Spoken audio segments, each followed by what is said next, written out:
absence. We have Colchester and Councillors Bond, Goodwin, Hartford and Nets in there. Okay, thank you. Next is the Fire Authority minutes of the 1st of November. They have been previously circulated. We received no comments. Are you happy that I sign them as a correct record? Agreed. Thank you. Next item, Chairman's announcements. Due to ill health, the Vice Chairman has stood in for me on a number of occasions and events, including the Recruit Passing Out Parade held in Cardiff back in November, where we had 21 of Cambridgeshire's finalists go through a very testing and vigorous induction process. Vice Chairman, would you wish to add to that or any other event? Yes, just one or 2 points to start with. I can tell I'm a teacher, you've got a visual aid. But I went along on the 9th of January, and the first thing that happened was that it was very thinly attended. There were probably about 10 to 15 people who arrived there, which was a bit disappointing when it was aimed at most of South East England. Anyway, we were introduced to the various people, and we were seen as one of the top authorities, even though 1 or 2 people weren't quite clear where Cambridgeshire was. But Lancashire seemed to come out top of inspection, and also about diversity and inclusion, and we came second. And the people there were saying that other fire services should be beating a path to come and see us. And indeed, I've learned that Home Office came about a week later, so I expect, I hope to expect a number of other fire brigades to come along. There was a lot talked about.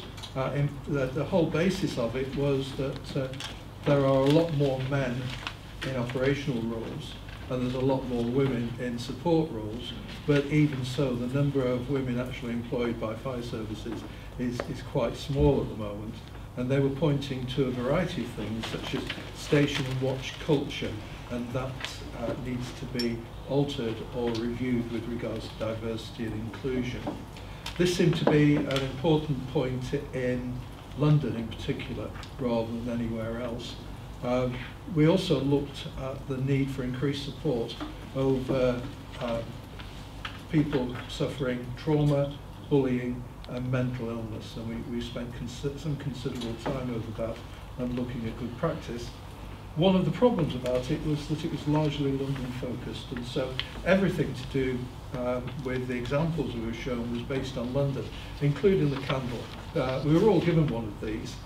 We're just waiting for the battery to run out, but we're all given one of these as an example of diversity and inclusion.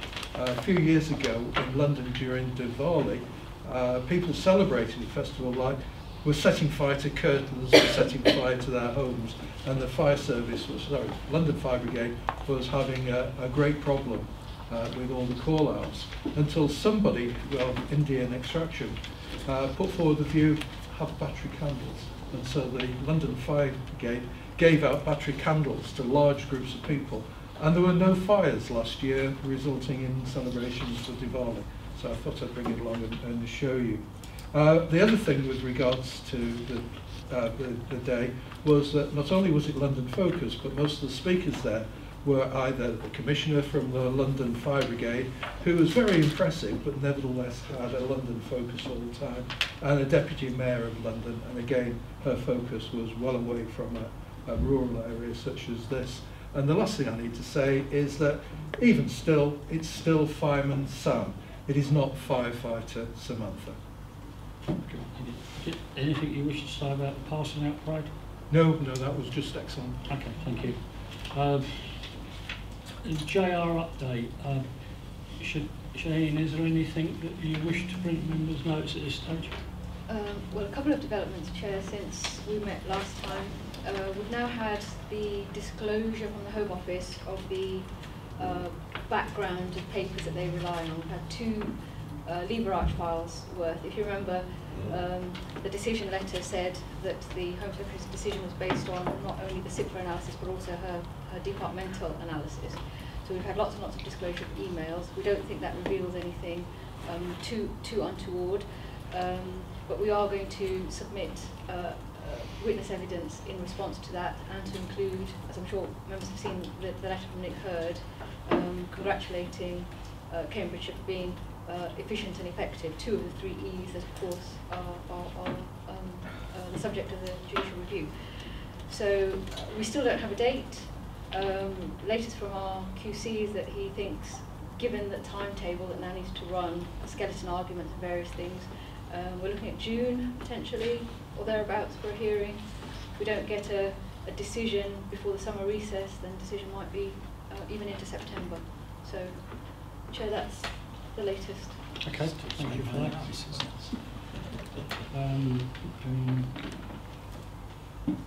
Right, today is also our Assistant Chief Officer's last meeting, Rick Hilton, before he takes up his secondment to Essex Fire and Rescue Service as Deputy Chief Officer. I'm sure you'll join me in both congratulating and wishing Rick well in his new role. I know this has been a difficult decision for Rick. He's very happy here in Cambridgeshire and will miss the service and its people. However, the experience he will gain from the opportunity to work in a service like Essex, which is so different to Cambridge, will be invaluable to him professionally and to Cambridgeshire when he returns in 2020. In the meantime, Area Commander John Anderson will be taking up the role of Assistant Chief Officer, and we'll look forward to working to both him and Rick in the same manner, both at the end of the table. You can't tell who's who by the way I rank numbers. I think you can.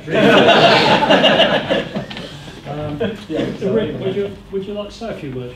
Thank you, Chair. Only to echo your comments, really. It has been a very difficult decision. I'm very happy with Cambridgeshire. It's a wonderful service with wonderful people, but it's also in a really and strong... wonderful counsellors. And I was just going to say, you took words right out of my mouth. And it's in a very strong position, and I think for that reason, after lots of discussions with Chris and Matthew and the Chair, it feels like a good opportunity to go and experience another service. I only know Cambridgeshire, so the opportunity to go to an organisation like Essex and test myself in that environment with a different governance model and fresh challenges, I think will improve me as an officer and hopefully benefit Cambridgeshire upon my return. I'll leave you in safe hands. I'm delighted John's picking up the role. I think he'll do a great job. And I'd just like to thank you all for your support and look forward to seeing you again soon. Yeah. Thank you. It's one of them rare situations where it's win-win for everybody, so I'm really pleased with that. The recent inspection, we've actually got it on number 9 on the agenda, but it's my opportunity actually for a letter I've just received from Nick Hurd, the Minister of State for Policing and Fire Service. I'll just quote a couple of lines out of it. I'm writing to congratulate you on behalf of Cambridgeshire Fire and Rescue Service for achieving a good rating across all 3 pillars of Her Majesty's Inspectorate of Constabulary and Fire and Rescue Services. Providing this level of performance is a testament to your drive and focus on delivering an effective and efficient fire and rescue service to the public and to ensuring the well-being of your staff. That was addressed to the Chief Fire Officer, but it reflects across the service and including the fire authority at all. So we've had this lovely letter from the person who's trying to get rid of us. But make of that what you will. I'm sure you will. I attended a debrief with all fire authorities, chief fire officers and chairman at the Oval Cricket Ground back in January with the chief. And I had great pleasure in exercising bragging rights as being a Cambridgeshire representative, as we were held up as an example of best practice in many areas. That doesn't always happen, so that was a great pleasure to me. A few days later, a couple of representatives from the Home Office asked for a visit to here, just to see what they actually do, albeit it was a quick visit, but there was genuine interest in how we did things. So I'm sure that's going to be developed further. Cambridgeshire is getting a very good name at the national level, and that's through the hard work that goes on, not only from Chris and his team, but at all levels throughout the service, and particularly our firefighters on the stations. Earlier in January, I carried out a radio interview on Radio Cambridgeshire. Now, we had this wonderful report saying how good we were, being held up as an example across the country. They weren't interested in that. all they're interested in, we just announce a possible 3% council tax rise.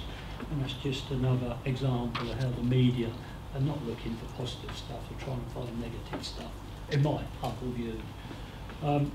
But one of the interesting things of the interview was they did a vox pop all around the county, members of the public in the street, and all of them, without too much prompting, said they'd be prepared to pay quite a bit more to continue the level of service, and they were quoting £10 increase without any prompting at all.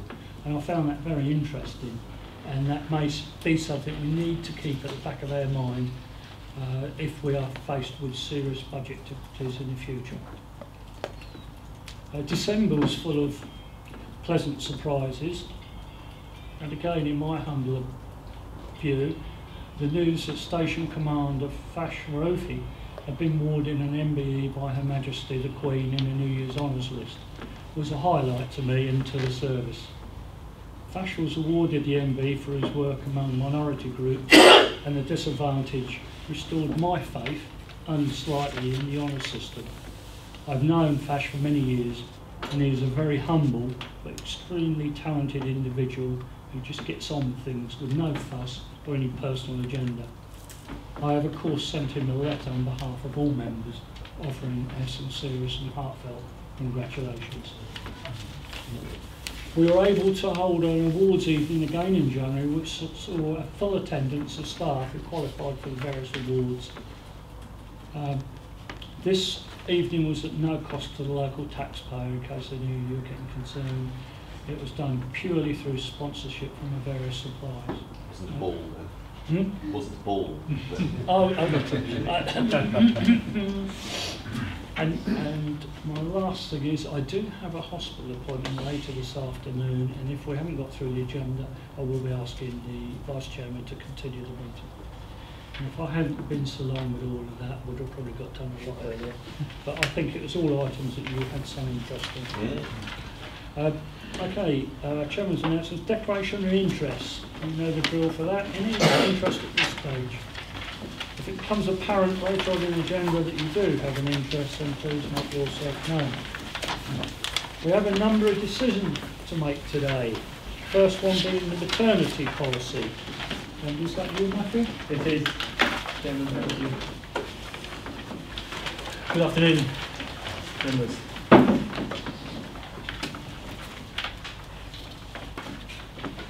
Just in terms of context, this paper has already been through the Policy and Resources Committee in December, and actually promoted a pretty good level of debate, wide support from that committee, and as such they also asked me, because at the time I wasn't budgeting for it in the sense of it being an improved policy. What I have done, just to link it to the budget, I have now set aside money and built it into the budget.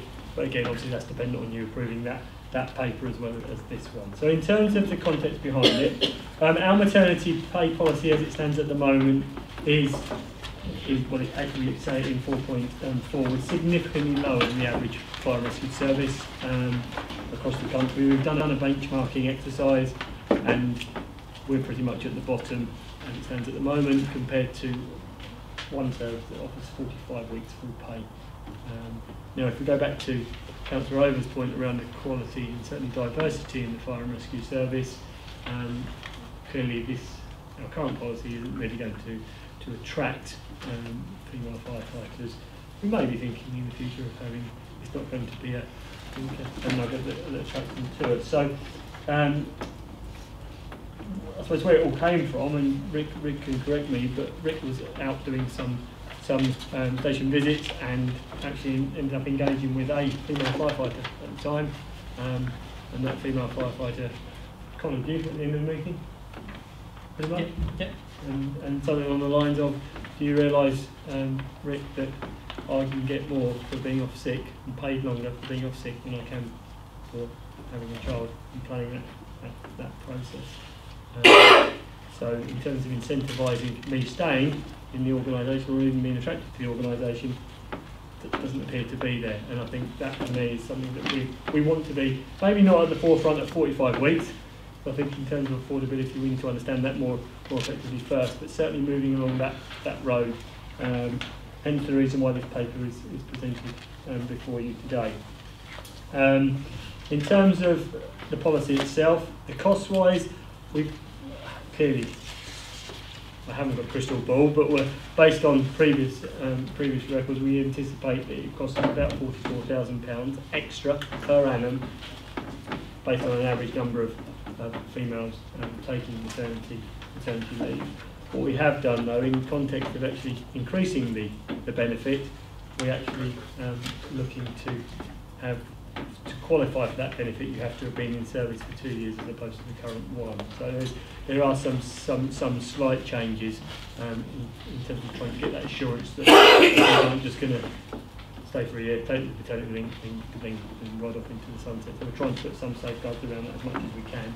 However, this is predominantly around we want to make a more attractive service, a more diverse service, a more inclusive service. So without going into any more detail, so I assume you've all read the paper, I'll open it up to questions. Okay, Councillor Shellings and Councillor Scott. Thank you. If one has only been here for 1 year, how much are you entitled to? So you just get the statutory. Right. Thank you. Councillor Scott. Thank you. I'm looking at paragraph 6.4 on page 17, and I note that provision is to be made that this transition period, well, a transition period will be included. But all that I wondered was, would it be possible to maintain the 1 year with the 6 weeks alongside the 2 years with a longer period? Would that be possible? Would that be financially viable? I think, yeah, I mean, we can certainly look at it. I don't see why it would be financially viable. Yes, yeah. So I don't see any problem with that at all. Because that. Yeah, we're giving some safeguard then to those people that have only been. That's right. And only one person was affected, so it's not as if it's going to be an enormous number. Absolutely. Yeah. It's not going to be any additional cost. Yeah. So could I propose that for discussion, that we adopt this policy but incorporate the proposition that if somebody is employed for 1 year and is in a position where the maternity leave would have applied, it should still apply. That is 6 weeks for 1 year's service and the longer period if you're in service for 2 years. Yeah, that's absolutely fine. Yeah, absolutely. Yeah, come with that. Yeah, thank you. And Councillor Kindersley. Thank you, Chairman. I agree with Councillor Scott's proposal, and I can't see that anybody would have any objection to the rest of it, so I'd like to move the recommendation. Okay, subject to that amendment. Any other views? No? Okay, that's good. So we'll take recommendation 2.1. All in agreement? Any against? No. Unanimous. Thank you. Item 6, the budget. You again, Matthew, please. Thank you again, Chairman.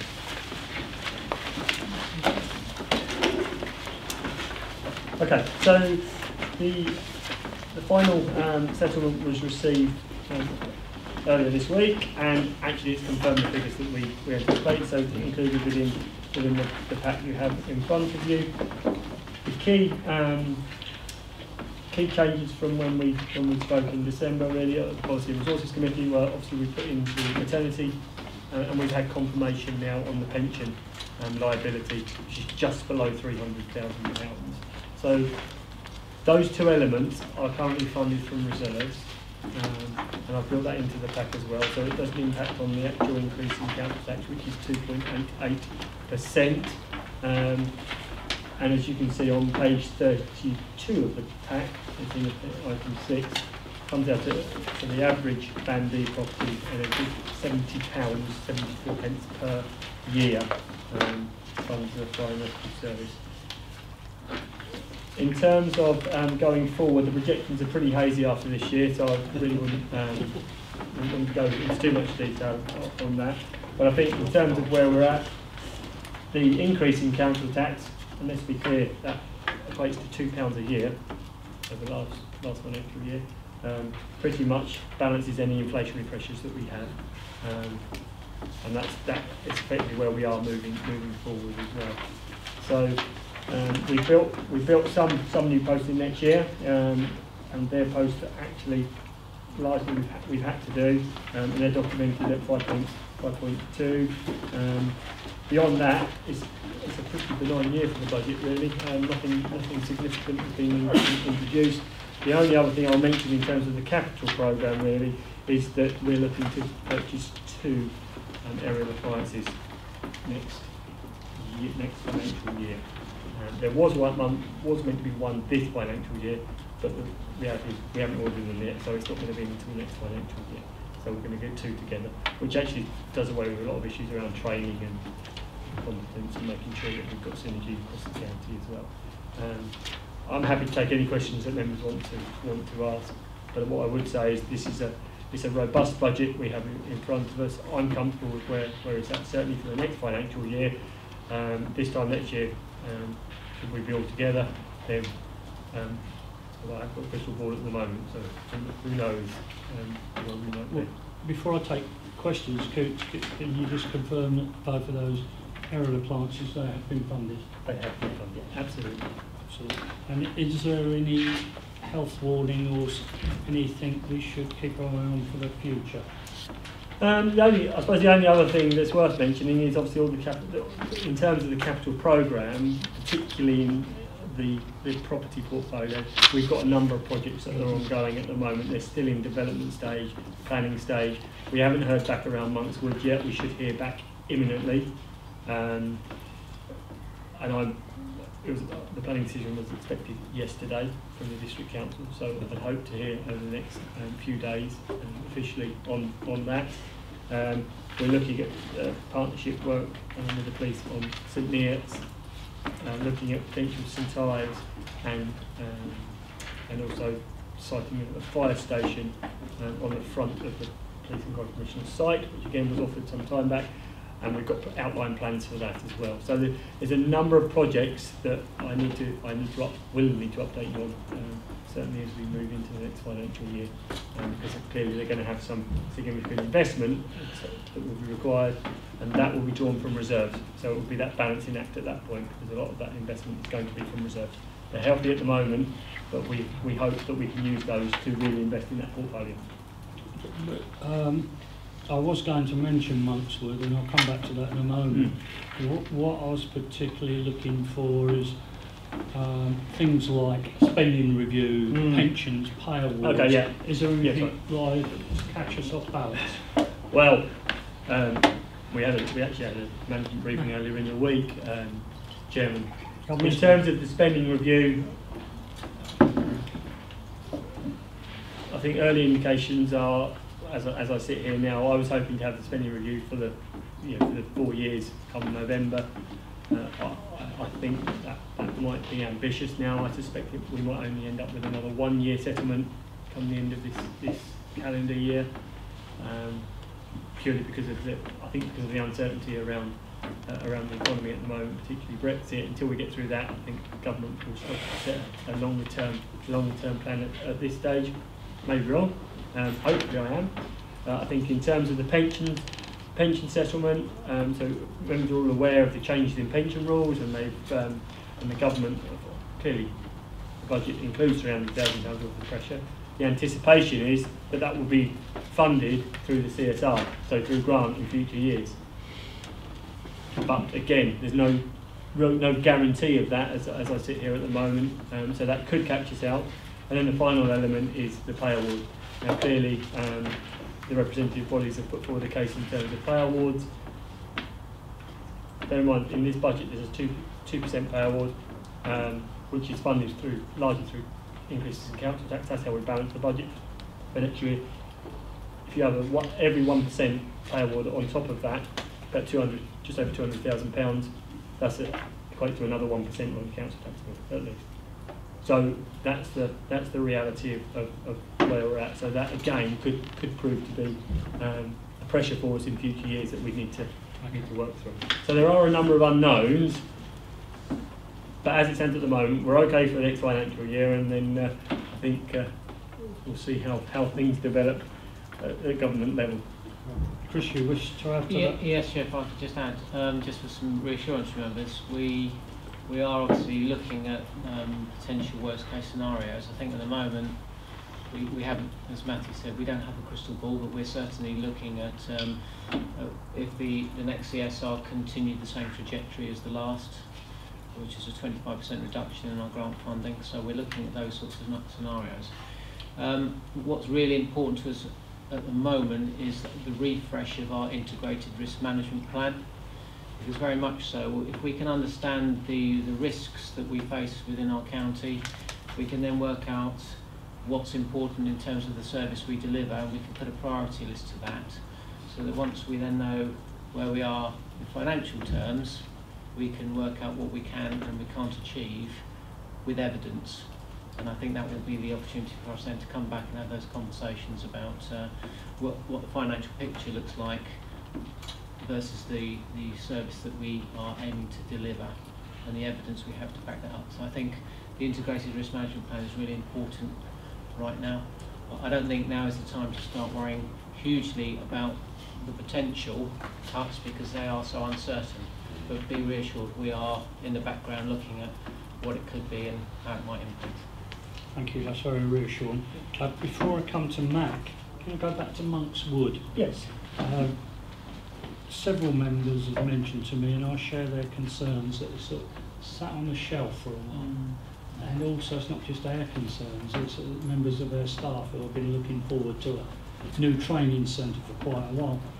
And I think our main area of concern is any project that sits on a shelf for 2 years or so doesn't actually lose its sell-by, but the figures change significantly, land values, build costs.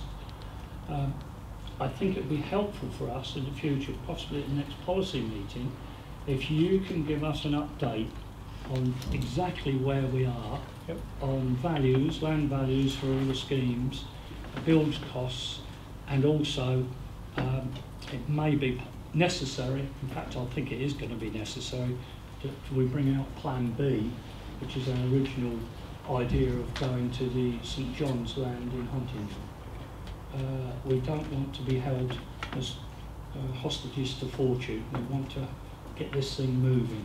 So if you could arrange that for the next policy meeting, it will be received well by all the members. Okay. Mac. Chairman, mine also relates to Monk's Wood that you haven't covered in your point, but I was just curious as to the point that you made that it was expecting a decision imminently. Yep. And I'm kind of puzzled. Has HDC, has the planning application gone through the committee stage, or is it being determined by officers? Our understanding is that it's officer determination.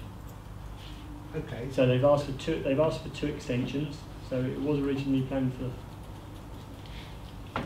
6th of January. Very early January. They asked for an extension to the end of January, and then they asked for another extension. This was to consider. I might come back to consider more aspects of it. I'm just concerned. I don't know whether you want to say here probably what the likelihood of us getting that planning permission or not. Because I'm aware that the next planning committee, and I'm surprised it hasn't gone to the DMC as a management committee, rather than being determined just by officers. But I'd be terribly worried if the officers, for instance, were for whatever reason to reject the planning application. You know, given notwithstanding what the chairman has already said in terms of the time scale. Well, I mean, all I can say in terms of the advice we sought and provided, and the information we provided to the district council planners, is that there's been nothing fed back to us that would suggest we're not going to get planning at this stage. Unless something comes out of the woodwork that we're not aware of. But certainly in terms of the advice we've been given, we've fulfilled all the requirements, we've given them all the information, and hopefully we provided all the reassurances they needed to be able to make that decision. But it's certainly at a officer level, is my understanding, is where the decision is going to be taken. So I would hope that we would hear at any time. Okay, Chair. Would you be in a position to update us with an all-member email by the end of the week exactly whether we've got planning permission or not? I can certainly ask. I can ask the question as whether the decision has been made. Absolutely. Pressure needs to be applied. Chairman, if I can come back on that, because that was talking about, because there are a couple of us here who are members of the district council, so you know I would want to maybe ask the question, but I don't want to stick my nose in where it's already got. I think it's been dragging on long enough Oh, now for intervention. I'll actually send our advisors an email. Answers the question, I'll be able to do so. I'll ask the question now, say, have you heard? Well, if you can liaise, those who are HDC members on this panel, if you can liaise with Matthew. Councillor Showings, Councillor Giles. Thank you, Chairman. I've got, with your permission, 3 quick points. One, in the event of a disorderly Brexit, as it refers to in here, then cuts to the bank rate could well be the next move. What sort of impact would that have, presumably on capital funding? Well, not so much for us in terms of capital funding. It's the return on the investments that we have, Right. Councillor Shannons. The reality is we're getting such a It's not going to make any difference. small rate at the moment. It won't make an awful It'll be the lot. square root of nothing. Yeah. Secondly, I would have thought there was merit in considering or giving serious consideration to a 1-year settlement in anticipation of the fact that inflation is not likely to stay where it is. And thirdly, we've got to think the things we don't want to happen. In the event of civil disobedience, will the Home Office or somebody refund any additional costs? Okay, so we're covered by something called the Bellwyn scheme, still, which probably most of you will be aware of. So if there was a significant unrest and we were drawn into that in any way, shape or form, if it was a certain, I think it's 0.5% of our budget, any one incident, then we can actually draw down on additional funding. From experience though, that has to be something pretty significant for us to get anywhere near that 0.5%. So, but yes, we could do it if it was significant. Councillor Giles and Councillor Scott. Jim, I want to go back to this planning problem. I call it a problem. I'm not very comfortable with the delay in what's been happening. What is the reason? Is there a specific reason for delaying it? I'm going to use that, delaying planning permission. So the first date was obviously ambitious. I think it's ambitious anyway in terms of over the Christmas period and delivering something by the early January. So they asked for an extension to that date. The next time they actually asked for points of clarity and asked for additional information, particularly around the environmental impacts on a site of significant interest, being Monks Wood itself. So that was the rationale. Having spoken to our planning advisors, and they said this is normal. You know, this is normal in the planning world. They're very busy, and actually they'll often ask for two delays, 2 extensions. So I think that and I think that's. Let me go back and ask the question, Councillor, and then they can't. They can ask for 2. They can ask for 2, but they can't. My understanding is they can't ask for a third. As I say, it just worries me that I know certain members of the planning committee, and I do wonder whether there might well be, what would be, a conflict of interest on that, shall we say.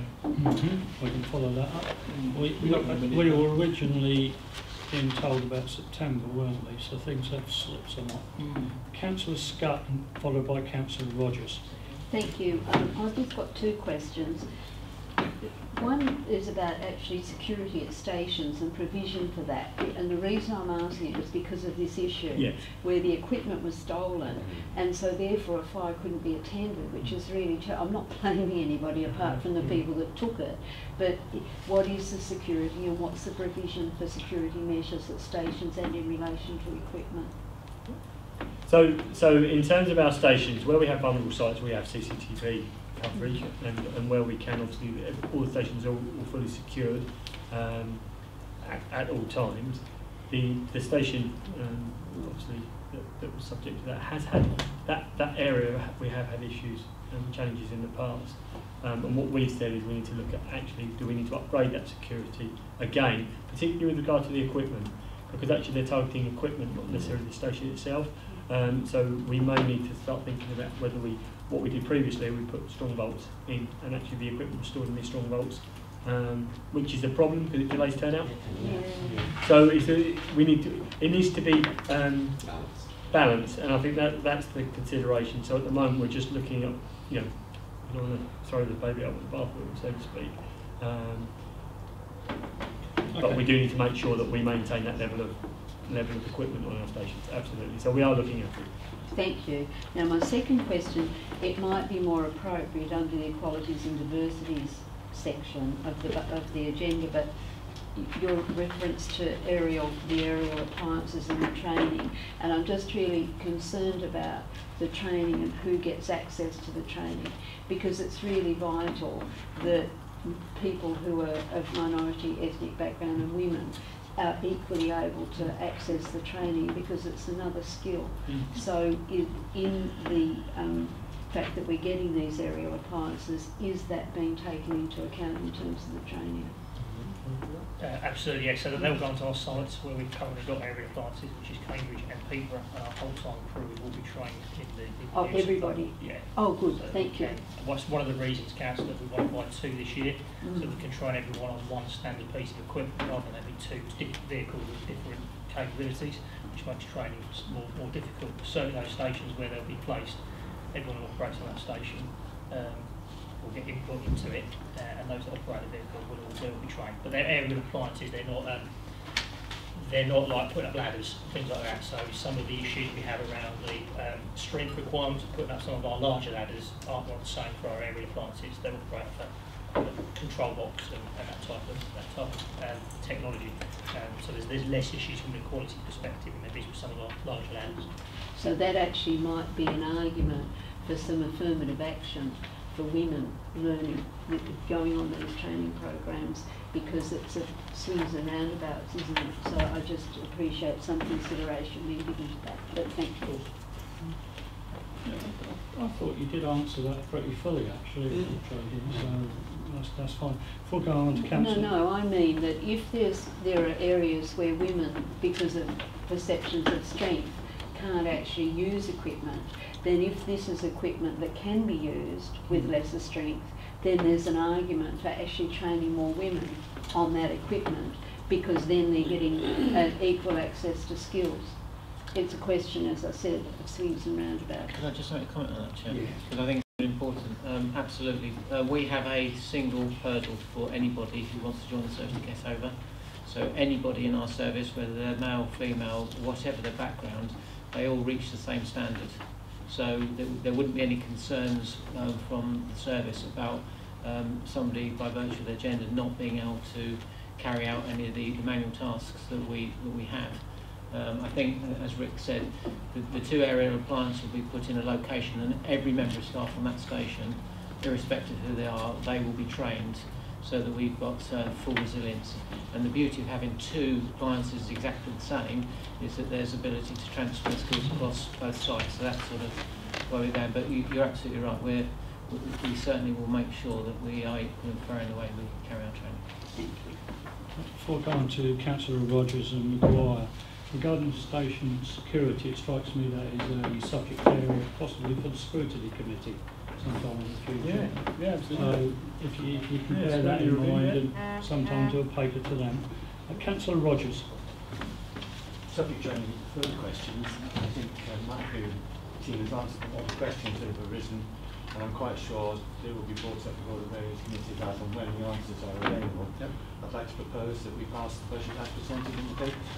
Thank you. Is there any other points you wish to make before I take the vote? Chairman, more because Councillor Scott's point on the theft from Bidwell raised a question for me, is that what past experience, and we had a break-in many years ago at Duckworth, and We did, that was one of them. Yeah, and I know Hertfordshire, when I was down there one time, they had one in. And it's quite interesting because usually, what I understand is the theft of that equipment is often associated with then theft of equipment of farms, farm equipment, people with caravans on their driveways.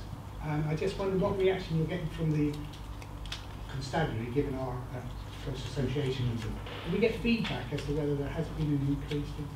You'll find out all about that when you look at it at your scrutiny committee. I will. Members have an uncanny ability to take us off the subject area that we're trying to do.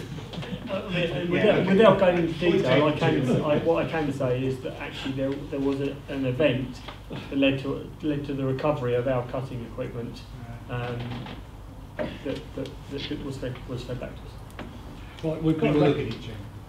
Thank you. Yeah, because we're going over. we've got the recommendation, which is actually on page 47, the recommendations. The numbering is a bit strange on this one, but anyway. Proposed recommendations, are you all happy to accept those? Agreed. Everybody? Thank you. Anyone against? No. Thank you. Members Allowance Scheme, are you down there? Members Allowance Scheme number 7. Shaheen's going to talk to us. Thank you, Chair. Chair, when you set your one-year allowance proposal last year, we had expected by this time this year to know what the future was going to hold, but of course we don't have that clarity yet. So it's a pragmatic solution to that problem to follow the path of the 2% cost of living increase that is already agreed for a further year. Now, if by the autumn either the judicial review has been heard and has succeeded, then we'll have to consider this for the authority afresh and look at what the county and others in the locality are doing. But even if it's not decided by the autumn, I think I will give some more thought to how we do this and perhaps do a bit of comparison with other fire authorities. It's not a very easy exercise because of the different complexions of fire authorities, but as a pragmatic interim solution, I am suggesting another one-year temporary measure which reflects something that you agreed for officers. Happy to take questions. Jim, move the recommendation. I think it's very sensible. Yeah, thank you. Excellent. Thank you. Number 8, draft pay policy statement, which is actually on page 65. Matthew again. Yes, this is a statutory requirement that we have to, or I have to bring to members every year. It just sets out how we pay our senior officers, as well as some of the basic allowances, special responsibility allowance as set out through the paper. No significant changes at all this financial year, apart from just some refinement of those figures. We have to put a ratio in between the most senior and the most junior employee, which again that is on 1.7. But beyond that, very unremarkable this year. Nothing significant has changed. Noted. The tax on this one, I don't agree with it. But you've noted it and agreed it. Agreed. Thank you. Next one is the next items are all for information. First one is item 9 on page 75. Inspection update and actions. I believe that's you, Rick. Thank you, Chair. I'll lead you through the paper, and I'm sure that the Chief will want to make some comment on this. Many members have asked around the inspection report. I'm sure you've all had an opportunity to have a read of it. The paper seeks to just kind of bring to you the highlights, and there are many highlights of our recent inspection outcome. So members will recall in the summer of 2018, we, along with 13 other fire and rescue services, were the first tranche of the newly formed Her Majesty's Inspectorate for Constabulary and Fire and Rescue Services, and we underwent our inspection. The 3 areas we were looked at was around how effective we are at keeping people safe and secure from fire and other risks, how efficient we are at keeping people safe, and importantly, how well do we look after our people. And members will know that we were judged as good in all of those key areas.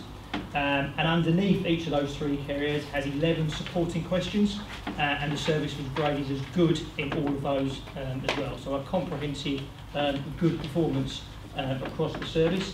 5.5 sets out for you some of the areas where we were identified as having areas for improvement, and I'm pleased to report that they were all areas that we'd identified ourselves. So in terms of being a self-aware organisation, those were things that came as no real surprise to us, and we'll be building those into our integrated risk management plan to go forward, which I've got later on the agenda, and subsequently into our new one when we refresh that next year.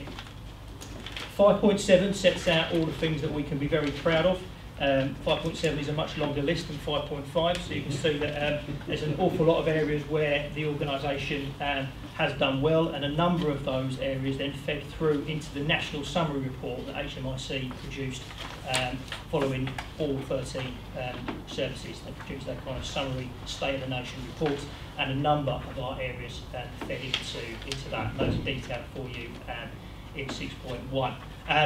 Considering it was a new inspection process, it was relatively burdensome at time, but I think the outcome was positive and the process was positive. It felt very fair, and it felt as though it was an accurate reflection of the service. And we're very pleased that the service has been recognised for what it is and for the hard work of our staff. And much of the credit for this should go to them. But I think it's also important to recognise that the service was recognised as being efficient and effective. It was a well-run service. But this is a continual journey. They will be back in 4 years' time to look at us again, and so it's important now that we don't rest on our laurels, we don't become complacent, and we build these into our continued improvement and take it forward. I'm more than happy to take any questions. I don't know if the Chief wants to add anything to that. I've got Councillor Giles and Councillor Maguire. Yes, I was going to say I was disappointed actually. But we're not excellent, we're outstanding. But having read the report, just can't well done. But I was going to pick up on 5.5, that's when I wrote an ad, but from what you've told us, that they are all your work in progress now, 5.5. Because some of them, make so much common sense anyway. And I wish you luck in achieving them within the next 6 months or so. Thank you, Councillor Maguire. Chairman, yeah, as well as I'm sure other members will want to pay tribute to the service for achieving good outcomes. I think, though, seriously, I think it is a shame in some ways that the HMI, since there's no other inspector body, can't actually also look at the governance arrangements for the service, which includes obviously the role of the fire authority. I think it'd be useful to think that might in time happen. If for no other reason, at least you would have achieved one outstanding. Which might have actually helped in some way. But seriously though, I do think it's something governance ought to be also. I fully agree. The Chief will correct me, but it's my understanding, because we're the first tranche, they haven't got the template totally how they want it, but for future tranches they will look in detail at governance. But Christy, yes, yeah, was just to say that they are actively, the Home Office is actively looking at an inspection regime for governance, but it will only be put into place where there are problems found with the inspection of the service. So even if it had been in place, we wouldn't have been inspected if what comes to fruition happens. Thank you, Chairman. I know that you've already communicated with colleagues, so I think it's just for the purposes of the minutes, just to record formally our congratulations to colleagues for having achieved this. It's quite difficult always being the first, isn't it? Because I remember when we talked about this before the inspection had even begun, there was a certain nervousness because no one really knew what to expect, no one knew how it was going to go and so on. Absolutely. So I would ask you, Chairman, to formally record our thanks to the authority. The second point I wanted to make was that it's quite an interesting lifeline that's been thrown to us by the Home Office on two grounds.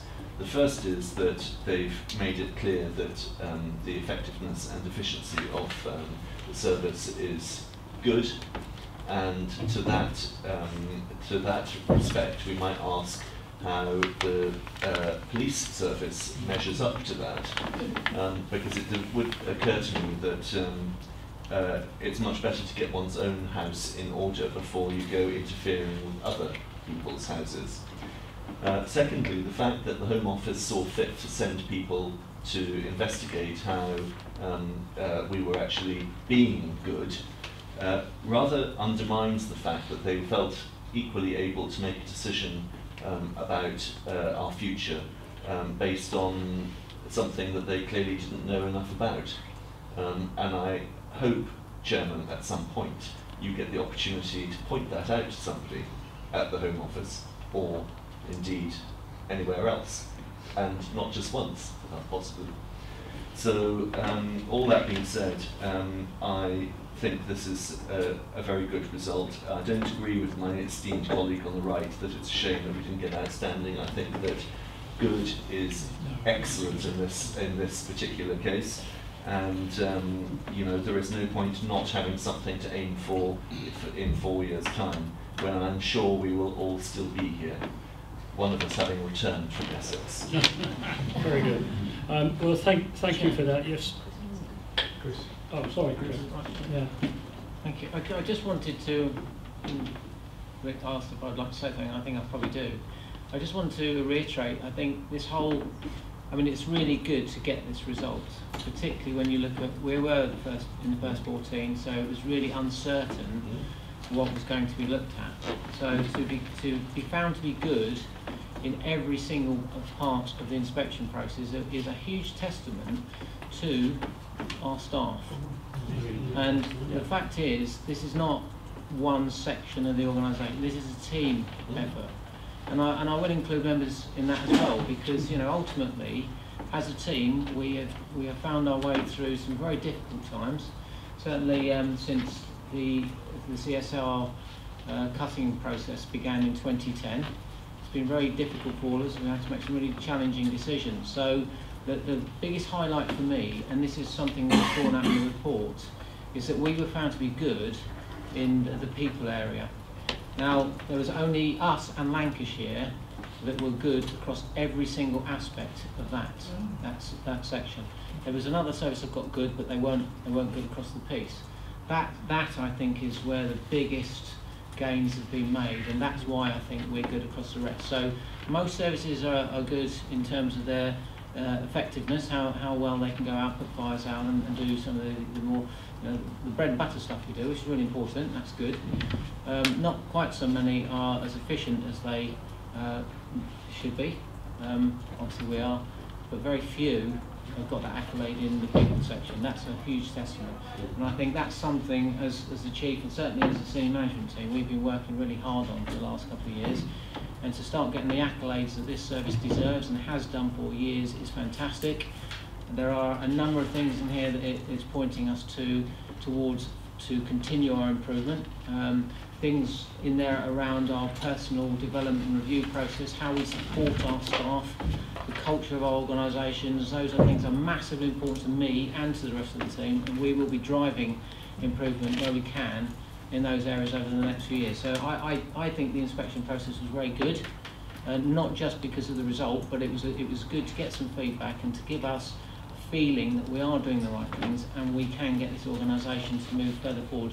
And the other thing I think I would say is we are a very small service that isn't cash rich, and we've still been able to demonstrate that you can do this. So it's not just about paying for a good result. It's about doing the right thing, creating the right outcomes, and then you get the reward for it. So I'm very proud of every member of staff that works for Cambridgeshire Fire Rescue Service. Yeah, thank you. Yeah. I was going to sum up along those sentiments. It is staff at all levels. So that is really fantastic. To answer your other point, it is my intention to try and arrange a meeting with either the Home Office or the NSA, armed with the inspection report and the letter. Past experience tells me it's going to be a difficult process, but I've got something to take to it. I'll also attempt our local MPs again. Is there anything? Good luck. Exactly. But there again, I'm always an optimist. Anything else on this one? You'll be kept updated on progress. Excellent. By the way. Thank you. If we can now move on to the next item, which is a member-led review of employment engagement activities, which is going to be presented by the chairman of the committee, Councillor Maguire. The chairman's report is there before you on item 10, page 79. The actual scrutiny was undertaken by Councillor Darren and Councillor Range is no longer with us. I'm sure if there's any specific questions members wish to ask, I'm sure Councillor Darren will be only 2 hours in the Chair. Oh, God, tips. Happy to make that recommendations in it we move on. Noted, Chairman. Okay, we will note that. Thank you for all those involved. Member-led reviews are vitally important to actually getting under the surface, and if you're committed, can continue along that line, even if it's station security, which is a subject area. That would be appreciated. Okay, update on new duty system and roaming appliances. Who's doing that one? Is that Rick or John? That's me. Okay. Yes, please. Sorry, just pick up the equality. Oh, well, this one. Oh, dear me. Oh, okay, who's doing that? Rick? I'll do that. Thank you, Chair. That's too long. When I find it.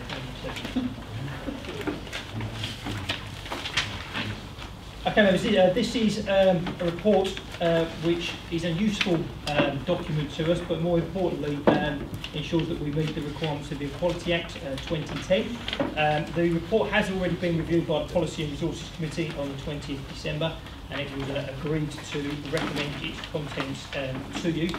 Members, I know, have a keen interest in this area. The report is quite in depth, as you would anticipate. I don't plan on taking you through all of it, other than to take you through some of the highlights.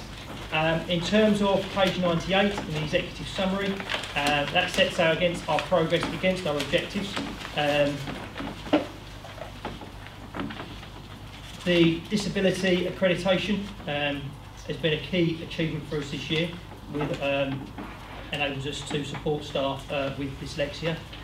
We've rolled out further training for understanding unconscious bias to all of our staff. Our Respect programme, which fell out of our staff survey in terms of eradicating those small pockets of bullying and harassment and inappropriate behaviour, has continued to move forward. And in terms of service delivery, we've now targeted our business seminars on those areas most at risk and seek to engage the BME community far more in understanding their legislative requirements in the fire safety order. In terms of understanding our service, little has changed in terms of the demographics of those people that are affected by fire.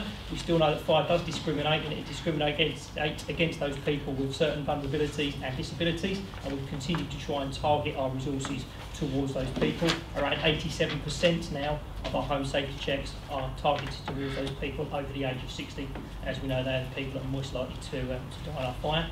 We've also invested in portable misting systems to try and protect those people. So fitting a smoke alarm is no longer good enough for people with mobility issues, because all the smoke alarm does is activate and tells them they have a fire. They have no way of getting out of the building.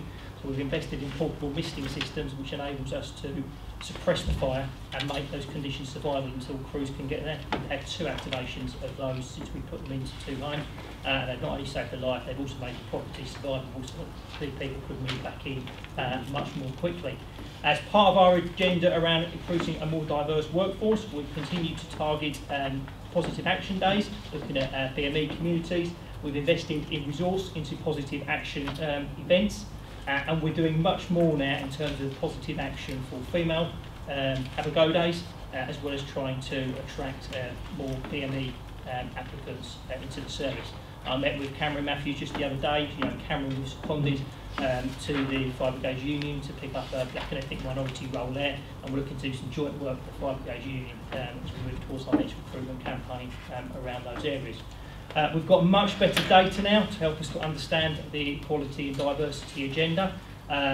We remain concerned that the number of women leavers seems disproportionately higher, and we need to understand the reasons for that. So we're getting more females into the service, but females are also leaving. We need to understand the reasons behind that.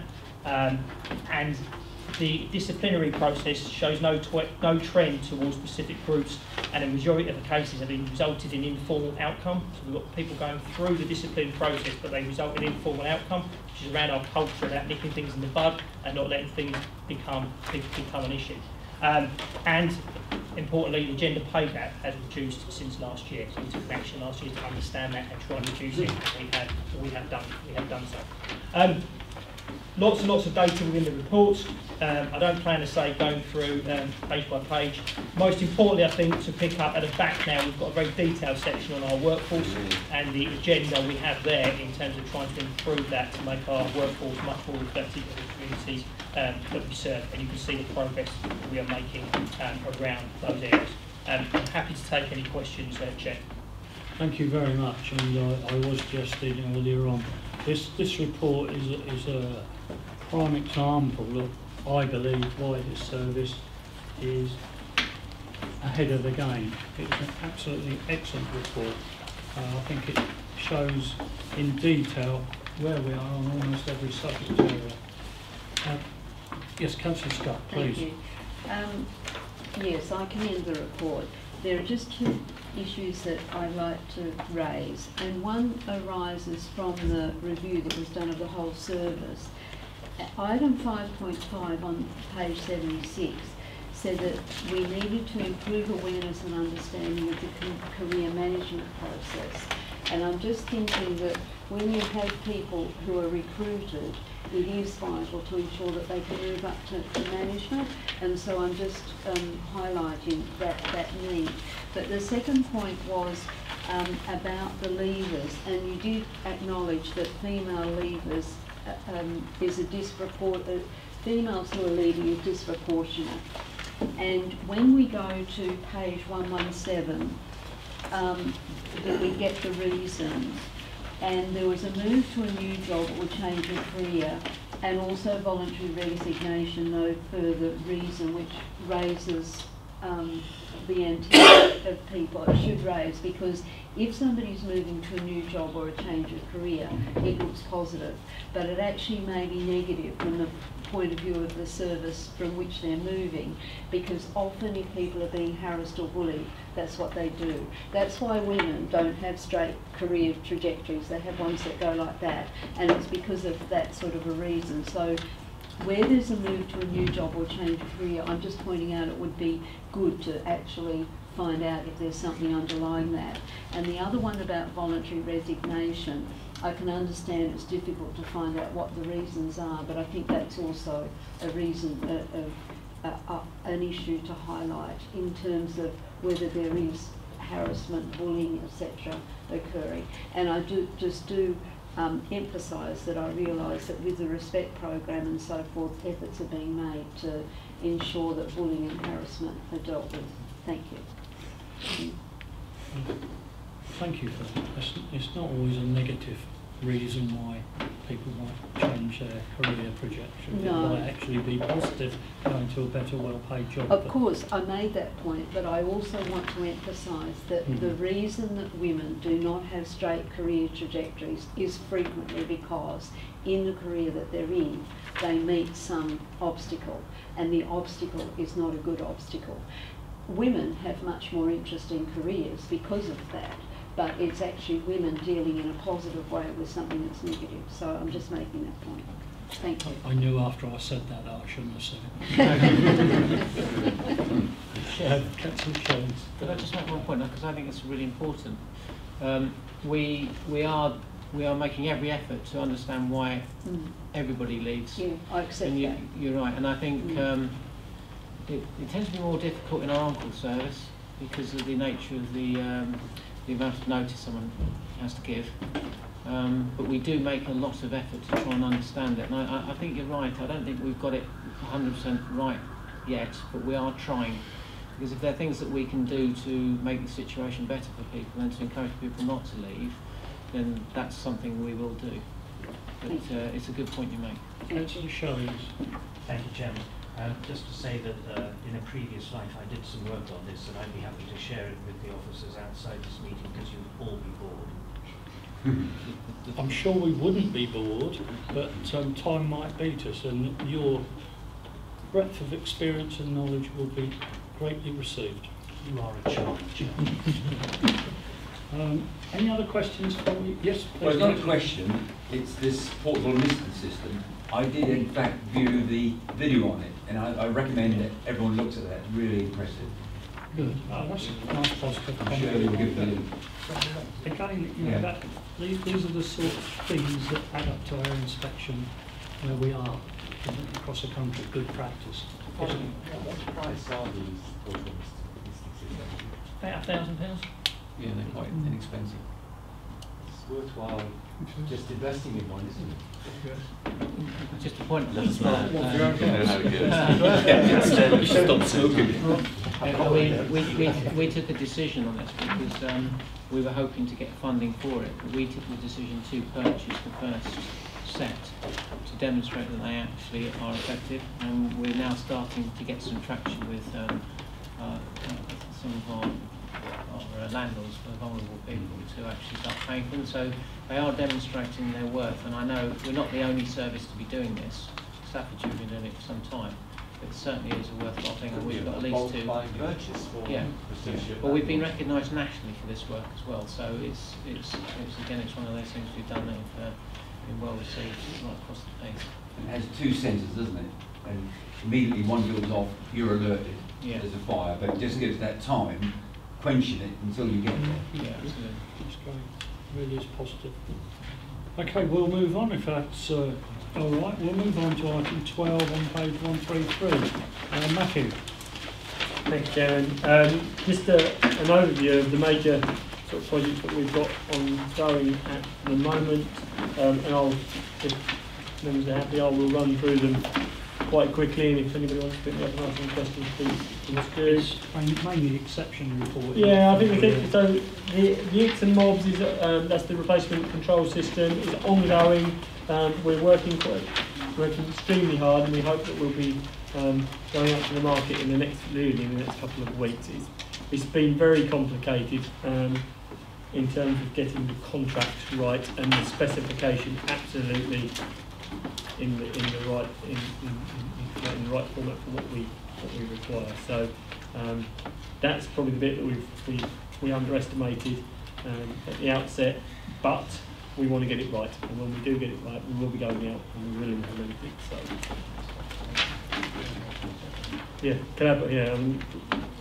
Chris was just saying, we are doing it in collaboration, and collaboration does present challenges.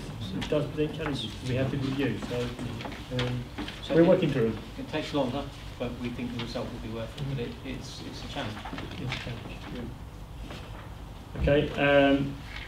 Over the page, then I'll just pick up on the oranges. This is Rick's leading this one, but it's ESMCP. You all heard about it. The new replacement for our radio system, Airwaves that we have at the moment.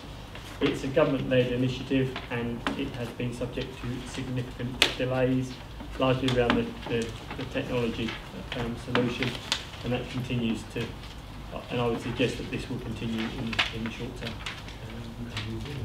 Yes. It doesn't come without its challenges again, but at the moment we're sort of very much in the stage of we don't know when it will go live. There's a theme here. There's another technology project in Orange, CPSN. So this is our replacement network. We did go through a collaborative route, but that collaborative route ended with, if you like, some uncertainty around actually how much it was going to cost us as a fire rescue service and Bedfordshire. So we've opted to go for effectively through an alternative route now. It doesn't create any risk for us in terms of the network, but what it does do, it just extends the contract that we currently have.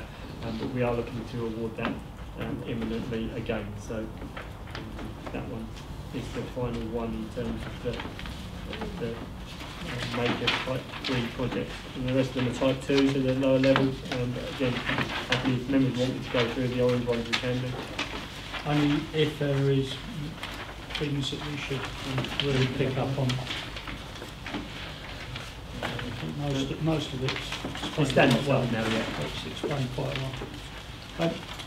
Members, do you have any questions about what you've just been presented with? Anything you'd like more detail about? Everyone seems happy. Yes. One very, I don't know if all members know, but this is our programme. We go through these on a 6 weekly basis as a management team. The chair sits in on it, so it's how we keep up to date with all the projects that we've got ongoing across the service. So this isn't just a one-off we come to. It's an ongoing live process. Yeah, good point. Okay, if there's no more questions, we will move on to the next item, which is item 13, page 151, and your turn, John. Thank you, Chairman. Good afternoon, members. The purpose of this report is to provide an overview of the new shift system and the introduction of roaming appliances. I'm sure most of the members will remember that following successful negotiation with the FPU, the service introduced a new shift system for its whole-time stations on the 1st of January 2018. This included the introduction of 2 new roaming appliances 7 days a week and a move to jump crewing of our specialist appliances. The purpose of this report is to detail the outcomes of this change. Firstly, I'll point out that the roaming appliances have made a considerable impact in the delivery of community safety throughout the course of 2018, and crews have completed a total of 3,422 safe and well visits across rural locations within Cambridgeshire. This activity highlights the added benefit of roaming appliances. It's not all about operational availability. They've also completed 52 business engagement visits, as well as over 700 hours of operational training for the crews riding those appliances. In terms of incidents attended, throughout 2018, the 2 appliances have attended 480 incidents. That would be the equivalent of 2 busy on-call stations with good availability. On pages 154 and 155, it gives you a breakdown of the type of incidents we've attended, as well as the locations of these incidents. As you'll see, there's quite a difference between the north and the south of the county. In the north of the county, it's mainly around the Peterborough area and supporting the whole-time stations in those areas, whereas in the south it's far more geographically spaced out across the rural areas of South Cambridgeshire predominantly.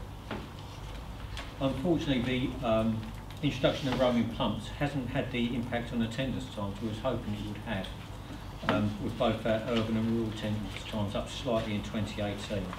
But working with our performance team to understand the reasons behind that, we are confident it's down to the reduced on-call availability, which is still a problem for us and the rest of the UK fire and rescue service. We've also, due to the large number of incidents during the busy summer period, there's an increase in the number of calls to unaddressable locations.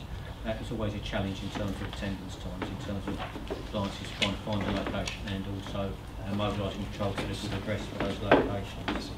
That also led to a number of appliances from neighbouring services attending from across the border, which slowed down some of our attendance times. But also, perhaps one of the bigger impacts on it, during 2018, a number of our strategic stations weren't available for the use of the roaming appliances due to building works that were ongoing to invest in improved facilities at those stations, which made them unsuitable for the roaming appliances. However, I'm really pleased to say those building works are now complete, and from the 1st of January we are only sending our roaming appliances to our strategic stations.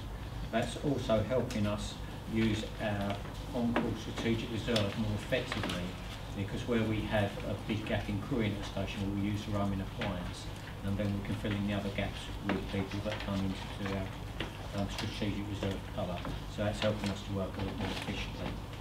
And just finally, we met in January of this year with the FPU to review the new duty system, and it was a very positive meeting. And at the end of it, both the union and managers were happy with the new duty system and felt that it provided benefits for both staff that work the system as well as the service provided to the public. Any questions? Thank you. Councillor Maguire. Quick question, John. On 5.6, I noticed the notwithstanding false alarms are greater in the south than the north. I don't have any comparison, I can't remember.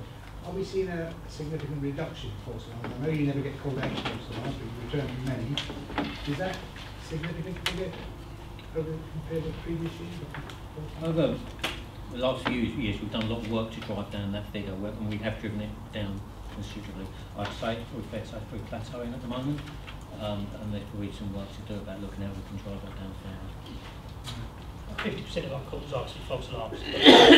All types of false alarms, not just automatic fire alarms, where we have done a lot of work in terms of changes in policy to drive those down.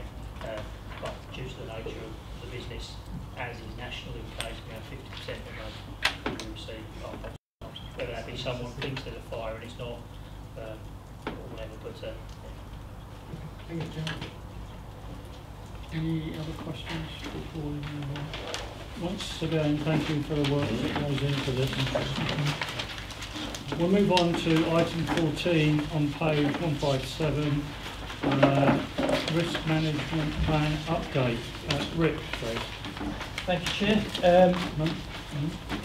Just to make members aware, this is a look back at our progress against our integrated risk management plan for the year just gone, where we need to have an IRMP. It needs to run for at least 3 years, and we look to refresh ours on an annual basis. The big refresh is due next year, so this is a look at the current one we have in place within it. I've attached an appendix to this. I know Councillor Shedden is often rightly challenging in terms of the hard numbers. So the hard numbers in terms of outcomes, numbers of fires, response times, etc. are attached within Appendix 1. The rest of the report takes you through our 4 strategic aims around community safety, excellence, operational excellence, value for money and people, and gives you a narrative around what we've done under each of those areas, which are then ranked status within our actual IRMP action plan. So I've just drawn those out for you. Members have had a chance to read the paper, so if you're happy, Chair, I will just move straight towards taking any questions that members may have. I think the paper speaks for itself in terms of those areas. The next piece of work, of course, will be to refresh it going forward, taking the outcomes of the inspectorate report together our own risk analysis into building one for the next year, and a big refresh, as Chris spoke about before, in terms of the new CSR we'll begin next year as well, and members will get updated as we read that through. Okay, thank you for that. And it just proves that you do listen to members' comment and incorporate all of this. Despite everything. Yes, despite Brexit, or whatever the saying is. Councillor Bywater. Yeah, thank you very much, Chair. It's not really a question on my first point. Fire break. I just want to publicly say thank you very much to the fire service in relation to supporting Team Cambridgeshire. As we know, fire break is a really positive thing for our young people within Cambridgeshire. And I've really encouraged that we keep pushing that agenda forward, and encouraged to speak to the officers at the county council, because as we know, firefighters are a positive role model to our young people, and especially those ones who are in foster care and who are looked after children within the county. So many thanks to everybody who's been involved in it.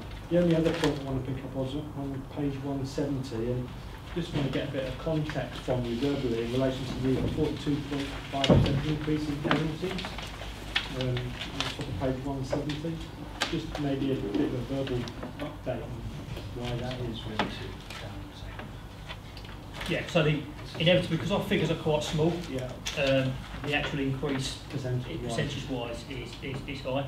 The majority of those have come from kitchen fires. They're small injuries, so they're people that really appear to be tackling the fire themselves prior to us arriving, etc. And we're doing some work at the moment with our business and analyst team to understand exactly the types of people who are being injured in fire, because, as you would probably expect, they're not the same people who die in our fires. It's a different demographic when you think about how we can educate those people in a different way. So it's a slight rise in the previous year. Some of that will be reporting, the majority is it's small fires in kitchens, people being injured as a result of trying to attempt to tackle themselves. Okay, thank you. Thanks. Well, thank you for your comments about fire break. That's a scheme that all members fully support, and last time we spoke about it, we were prepared to put hands in our pocket if need be to expand it. As the scheme rolls out, if you could keep members updated and possibly involved, they'd like to perhaps see what's going on a more practical basis as well. Thank you. Right, if we can now move on to the end of the agenda. You've got minutes of the Policy Resources Committee held on the 20th of December, and you've also got minutes of the Scrutiny Committee. When did that happen?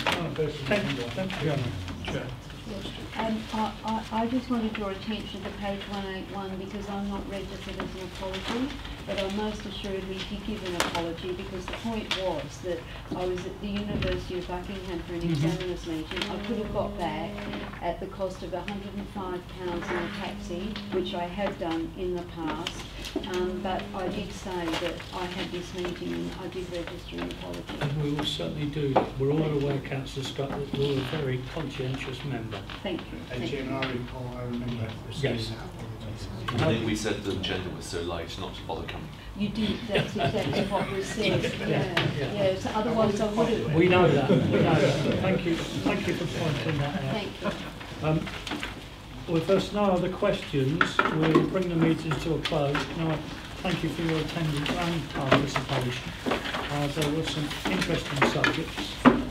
For those who are observing the meeting, we didn't just skim over them. A lot of the work is actually done policy committee and before we get here.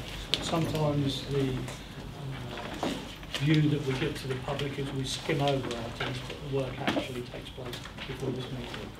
Thank you once again.